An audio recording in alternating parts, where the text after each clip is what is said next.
What does it mean to make a feminist film in 2024? Coraline Farjau's new film, The Substance, was very hyped in Cannes, and I'm wondering if that hype was beneficial for its distribution or problematic. I avoided most marketing material going in, and I think this film is much better off the less you know.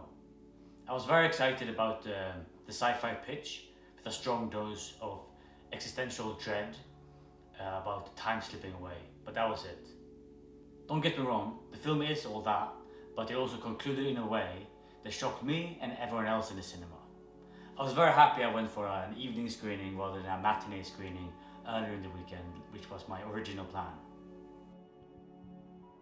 Coraline Farjau's previous film, Revenge, was an upsetting but entertaining ride. It was very stylish and felt very post-2000s in its style.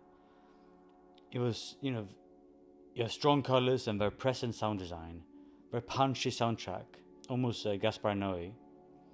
And this film, The Substance, is no different. The film has leveled up in terms of symbolism and thematic weight compared to Revenge.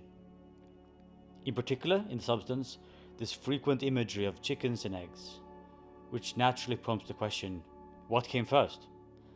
It may seem, I know it may seem a bit on the nose, but it works really well, just considering that your young self creates you, but then what if the old self wants to create a younger version?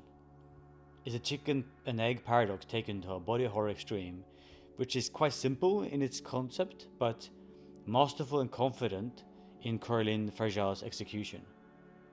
It's definitely the most disturbing film of the year.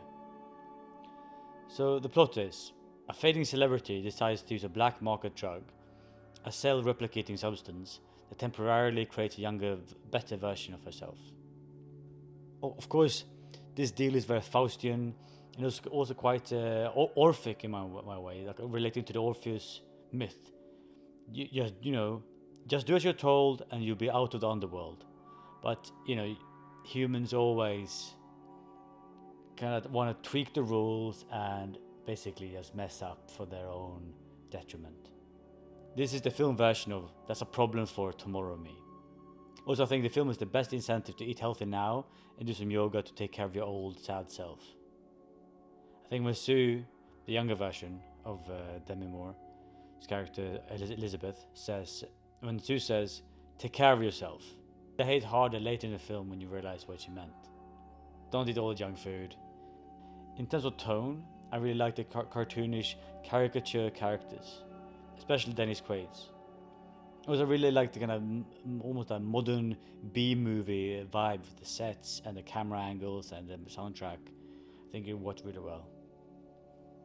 Effectively, this film is Raw meets Cronenberg, maybe meets The Elephant Man, meets Infinity Pool.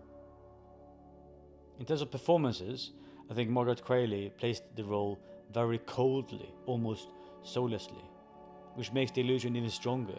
There's Demi Moore's Elizabeth hiding beneath, at least for me.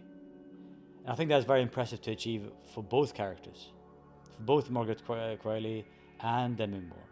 I heard from Demi Moore in an interview that you'll need to have lived a full life to be able to play this role. With subtle gestures, there's very little dialogue, and it makes me think that this role must have felt a bit autobiographical for Demi Moore. Also, Dennis Quaid is perfect in this role as a vile, chauvinistic douchebag who loves his wife, in quotation marks.